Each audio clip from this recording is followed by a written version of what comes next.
So mga tol, naghahanap po ng kapustahan ng kapatid at head coach ni General Casimero na si Jason Casimero. Sa post po kasi sa page ng Cuadro Alas It's My Boy, sinabi po dyan na 200k para kay Casimero, habang 100k naman para kay Sanchez. Ibig sabihin lang yan mga tol, 200k ang mapapanalunan mo kapag natalo si Casimero dito kay Saul Sanchez. So ganyan nga po katiwala si Coach Jason na walang duda na maipapanalo ni Cuadro Alas ang laban na yan. Wika pa nga po ni Jason mga tol, wag din daw mag-alala sa timbang ni Cuadro Alas dahil makukuha daw nila ang 122 pounds limit. Sa mga nagsasabi naman daw na active boxer itong si Saul Sanchez, habang yung utol niya isang taon na daw hindi napapalaban.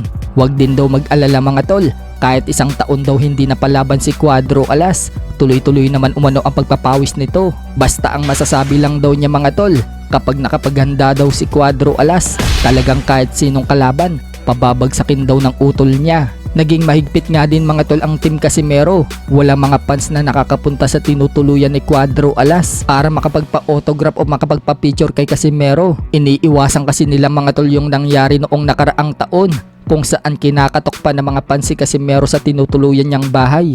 Ngayon, hindi na naiistorbo si Casimero at nakapagpapahinga siya na maayos. Pero pagbibigyan naman daw ni Casimero ang mga fans na makapagpa-autograph at makapagpa-picture kapag katapos daw ng laban niya. Samantala, matapos po mag-flex ng katawan si Casimero kahapon, nag-flex din ng katawan ng makakalaban niya sa October 30 na si Saul Sanchez. Makikita mga tol na mukhang walang problema sa timbang ni Saul Sanchez, pero kung ikukumpara ang katawan ni Casimero sa katawan ni Saul Sanchez mga tol, mas di hamak na bato-bato ang katawan ni Casimero.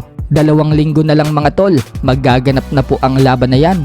Sa kabilang banda naman mga tol, panalo nga po kahapon ang retiradong si 3 Division World Champion at 7 times World Champion na si Shane Mosley. Sa laban niya sa Celebrity Boxing, tinalo po niya ang kalaban niyang si Bob Coproats sa pamamagitan ng unanimous decision. 5-rounder bout nga po yan sa light heavyweight division mga tol. Pagkatapos nga po manalo ni Shane Mosley, hinamon agad ni Mosley ang tumalo sa kanya sa professional boxing na si Manny Pacquiao. Si Pacquiao umano ang gusto niya makalaban sa next fight niya. People are curious as to who could Shane Mosley fight next, and the obvious Pacquiao.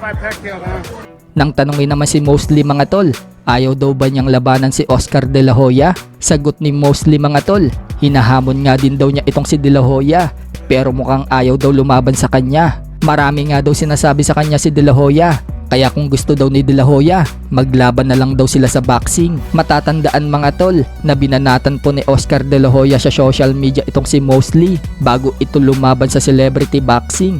Kinutya ni De La Hoya si Mosley mga tol at sinabing parang naligo umano si Mosley ng baby oil dahil sa kintab daw ng mukha nito. Kung maalala natin mga tol, 2 beses tinalo ni Shane Mosley sa professional boxing itong si Oscar De La Hoya, taong 2000 at 2003.